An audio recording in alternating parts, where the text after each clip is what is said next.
maxaa ka fulay ballanqaadkii sannadkan loo sameeyey xujayda soomaaliyeed. wasaaradda awqaafta iyo arrimaha diinta ee xukuumadda federaalka soomaaliya ayaa sannadkan adeegga xajka siisay 63 shirkadood oo sannadkan qaatay xujayda soomaaliyeed, waxayna wasaaraddu sheegtay in ay kula xisaabtami doonto mas-uuliyadda loo dhiibay. wasiir cumar cali rooble ayaa horay u sheegay in wasaaradda iyo shirkadaha ay ku heshiiyeen in sannadkan wax badan laga beddelo adeeggii loo qaban jiray xujayda soomaaliyeed. waxaa jira qodobada qaar ee heshiiska ku jiray oo aan la fulin iyo kuwo aan loo fulin sidii loogu heshiiyey, waxaana muuqata inaysan jirin kormeerayaal ka socda wasaaradda oo dabagal ku samaynaya sida loola dhaqmayo xujayda soomaaliyeed. warbixintan waxaannu ku eegaynaa waxyaabaha ka suurta galay ballanqaadkii wasaaradda iyo shirkadaha ganacsi ee sannadkani la siiyey qandaraaska iyo kuwii aan la fulin. hoteellada la dejiyey xujayda soomaaliyeed. shirkadaha iyo wasaaradda diinta iyo awqaafta ee federaalka soomaaliya ayaa sannadkan ku heshiiyey in xujayda soomaaliyeed la dejiyo meel xaramka u jirta ugu yaraan 1 kilomitir. inkasta oo heshiiskaasi uusan sidii la rabay u hirgelin oo xujayda la dejiyey meel u jirta xaramka 2 kilomitir, haddana marka loo eego sannadihii hore waxaa muuqata isbeddel ku yimi hoteelladii la dejin jiray xujayda soomaaliyeed.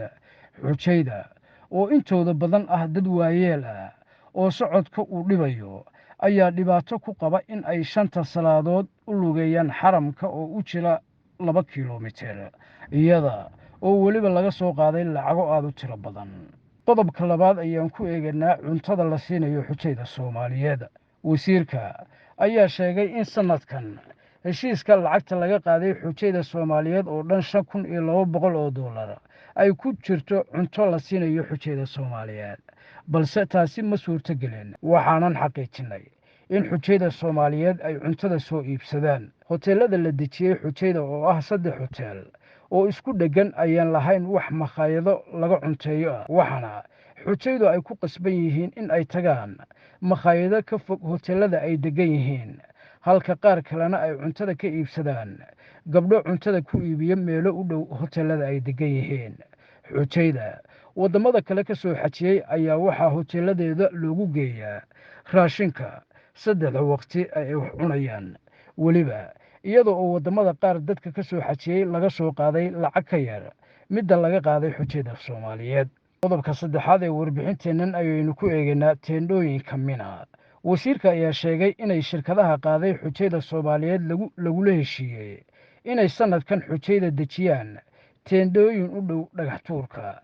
inkasta oo aan la gaarin wakhtigii xujayda loo qaadi lahaa mina, haddana sida aan ku helnay xogta waxaa sannadkan xujayda soomaaliyeed la dejin rabaa teendhooyin aan ka fogeyn halkii markii hore la dejin jiray oo ahayd meel 5 kilomitir u jirta dhagax tuurka. xujayda soomaalida ayaa sannadihii hore waxaa la dejin jiray meel ka baxsan xayndaabka mina oo ka tirsan musdalifa, balse sannadkan maadaama xujaydu ay yar tahay waxaa suurto gashay in la dejiyo teendhooyin ku yaalla mina, balse aad uga fog dhagax tuurka.